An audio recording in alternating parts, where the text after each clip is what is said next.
I got into my husband's golf cart and found a half-used tube of personal lubricant in the cup holder. I didn't scream. I didn't cry.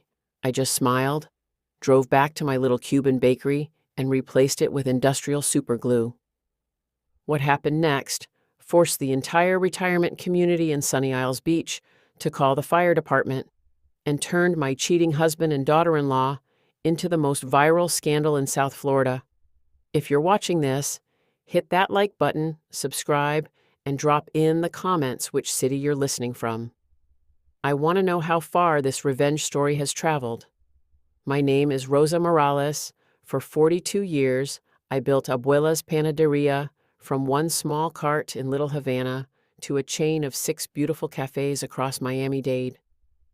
I poured my sweat, my tears, and my mother's secret flan recipe into every single pastelito and café con leche. My husband Victor never baked a single loaf. He just smiled for the family photos and cashed the checks. Lately, Victor had been playing golf more than usual. He came home smelling like expensive perfume that wasn't mine and salt air that didn't match the course he claimed to visit. But the real proof came on a humid Tuesday night. I was closing the Coral Gables location when I decided to take his golf cart back to our condo. I opened the glove compartment looking for the registration papers, and there it was, the tube of lubricant, half empty, cap sticky. Victor and I hadn't been intimate in 6 years. He always said, "Rosa, at our age, the body gets tired." Apparently not tired enough. That night, I sat on our balcony overlooking the intracoastal waterway, the warm breeze carrying the smell of ocean and betrayal. I thought about my son, Marco, a proud firefighter in Miami-Dade County. I thought about my 2 granddaughters who adored their Abuela Rosa. And I thought about how Allison, Marco's wife, had called me mom while secretly destroying everything I built. The next morning, I did what any good Cuban mother does when the world is falling apart. I made cafecito and started planning. I called my old friend Lourdes, who once worked as a paralegal. She connected me with a discreet private investigator. Within 10 days, I had everything: photos, hotel receipts from Key Biscayne, and voice recordings of Victor and Allison planning to have me declared mentally incompetent so they could take control of the entire bakery chain. They even had a crooked lawyer and fake doctor lined up. "Once the old woman is out of the picture," Allison had laughed on the recording, "we'll sell the brand to that big investor from Orlando and move to a real house in Coral Gables." Old woman, I was only 64, still baked at 4 a.m. every morning, still had the strongest hands in the kitchen from kneading dough for decades. That was the moment the sadness turned into cold, sweet revenge. I spent the next week preparing. I bought the strongest industrial superglue from a hardware store in Hialeah, the kind they use for construction. I practiced in my bakery kitchen at night, mixing it carefully so it would come out of the tube just like lubricant. Smooth, clear, deadly. I told Victor I had to go to Orlando for 2 days to meet with a potential new supplier. "Big contract," I said, kissing his cheek like the devoted wife I no longer was. His eyes lit up with relief. "Take your time, mi amor," he replied. "I'll hold down the fort." Liar. Before leaving, I hid a small digital recorder behind the headboard in our bedroom and set up a remote trigger for a controlled kitchen incident, a small pan of oil on the stove with a string attached to the igniter. From my phone, I could pull it safely from across the street.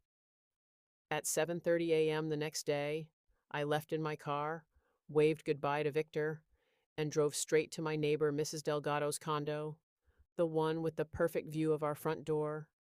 She poured me strong Cuban coffee and didn't ask questions. Good neighbors know when to stay quiet. At 10:15 a.m., Allison's white Mercedes pulled up. She was wearing a short sundress and big sunglasses. Victor opened the door like a gentleman, looked around nervously, and pulled her inside quickly. I waited. Through the hidden recorder app on my headphones, I heard everything: the giggles, the kissing, the bed creaking. Allison's voice. Finally. No more hiding in hotels, puppy. My stomach turned, but I stayed calm. 20 minutes later, when they were most occupied, I pressed the button on my phone. The string pulled, the stove clicked, the oil caught fire.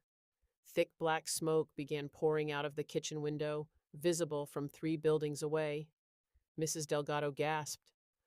Rosa, your condo. I pretended to be shocked. Call the fire department. Within minutes, the whole retirement community was in chaos. Palm trees swaying, retirees in golf carts gathering, someone yelling, fire. Then came the sirens. My son Marco's fire truck was the first to arrive. I watched from Mrs. Delgado's window as he jumped out in full gear, face serious. My heart broke for him, but this truth had to come out.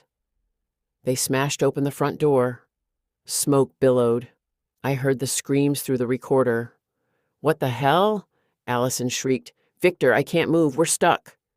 Victor's panicked voice. Shut up. Stop screaming. The firefighters rushed into the bedroom. I wish I could have seen Marco's face in that moment, but I heard it all. The sudden silence.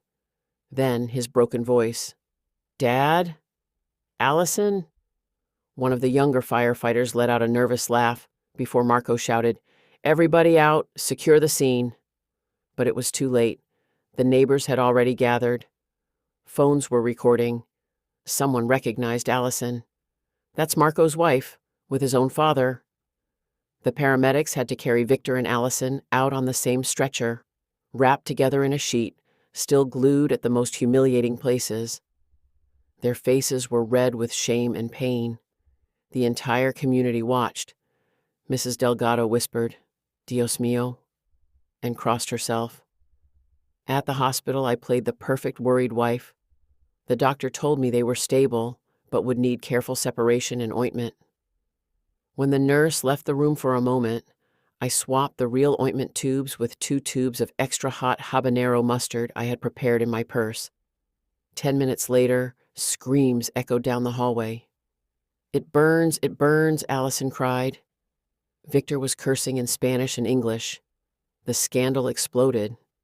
Mrs. Delgado's video went viral on local groups, then TikTok, then even Spanish-language news. Abuela's revenge in Sunny Isles was trending. I walked into the hospital room with the divorce papers and the full folder of evidence. Photos, recordings, the fake doctor's report, everything. 42 years, Victor, I said calmly. Sign, and get out of my life and my son's life. Allison cried and begged Marco for forgiveness. My son just looked at her with dead eyes and walked out. 3 months later, Abuela's panaderia is busier than ever. We opened a 7th location in Aventura. I launched a new line called Revenge Flan with a little spicy kick. People love the story behind it. Merchandise with Don't Mess with Abuela is selling out.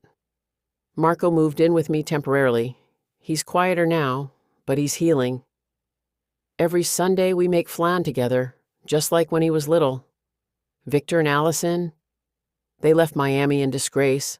Last I heard, they're somewhere in Central Florida, reputations destroyed. I sit on my balcony most evenings now, watching the boats go by, drinking cafecito. Sometimes I laugh to myself. Never underestimate a woman who spent 40 years waking up at 4 a.m. to build something beautiful with her own hands. Did you enjoy this story? Drop a fire in the comments if you loved Abuela's revenge. Tell me which city or country you're watching from. I read every single comment. If you want more stories like this, smash that subscribe button and turn on notifications. The next one is even wilder. With love and flan from Miami, your girl Rosa.